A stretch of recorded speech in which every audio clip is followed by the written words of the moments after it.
Hey everybody, Roman Polnar here coming to you live from Pillar 6 College Planning, where we work to make college more affordable. And as I mentioned every time I do this, is that there are four key areas where families can find money to pay for college. And that one of the most important steps is for the high school seniors, which is right now, is completing the financial aid forms in the right way. Now, yesterday, I recorded one of these live updates from the Home Depot parking lot. I was sitting in my car, and if you watch that, I shared that I was there getting the floors, and we're doing a live project. And as I was picking up the floor planks, the woman that was helping me started asking me if I needed all these other things, and I honestly didn't know. And so I got them just in case. And then I was sitting in the car thinking, I hope I got all the right things, and maybe I did, maybe I didn't. But the point is, I wasn't really sure because I didn't know the process. I'm not the expert.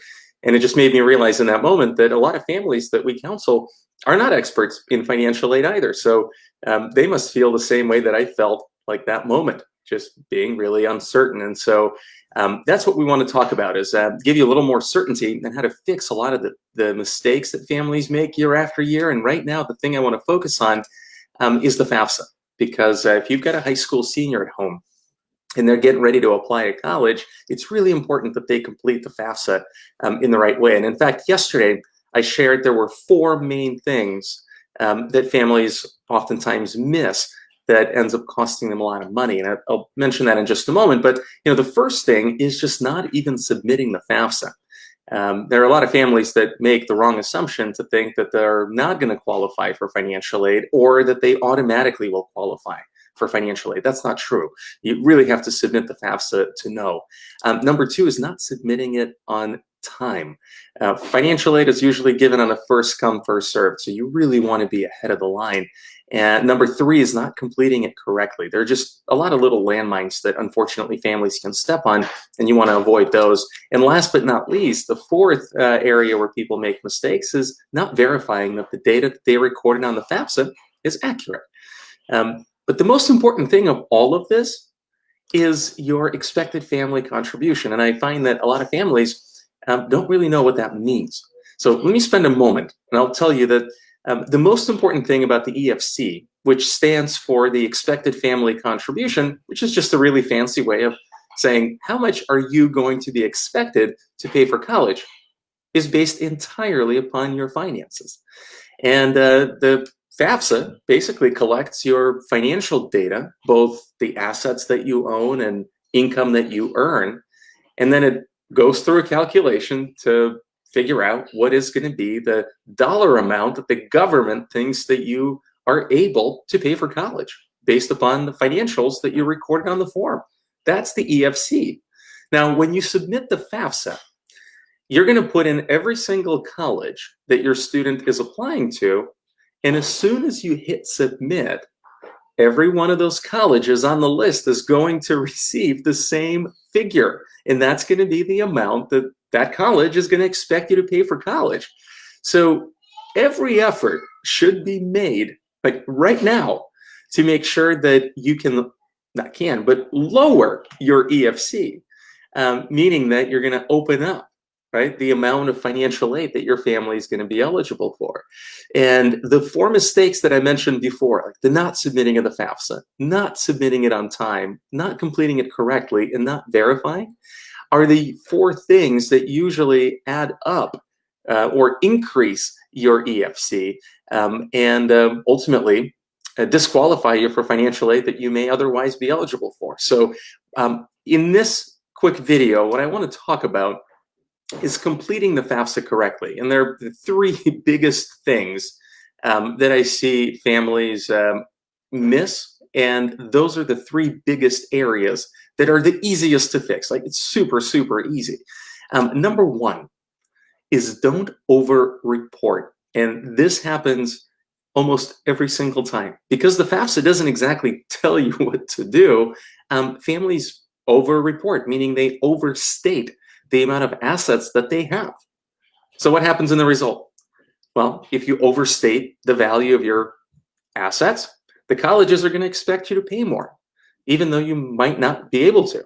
So it's really important to not overstate, and you do that by subtracting all expenses, taxes, fees, from the statements that you're looking at. And don't just report the number that you see on the computer screen or on your investment or your bank statement. Subtract all the expenses that you'd pay if you converted that to cash. The second, which is connected directly to overreporting, is subtracting all other expenses. So, for example, if you're reporting a value of an investment property or a piece of real estate, well, in addition to standard expenses of like selling an investment account, you might have other expenses like paying realtor fees and transaction fees and escrow and things like that. Subtract all of those as well. Subtract the mortgage. And that's going to give you the net value that you put on the statement. And also related to investments, especially things like real estate, there's a 30-day rule, which basically says that you have to report the value of the asset if you were to convert it to cash in 30 days. Well, when you're looking at an investment, like let's say it's just the regular stocks, bonds, or mutual funds, well, you just click a button and the next day they're sold. So there's really nothing to worry about there. But what if you own real estate? What if you own, some type of an investment with other people where it's not just clicking of a button and it's sold? So if you have to give a discount to the potential buyer to make sure that it sells in 30 days and converts to cash, you can subtract that discount from the value that you're reporting on the FAFsA.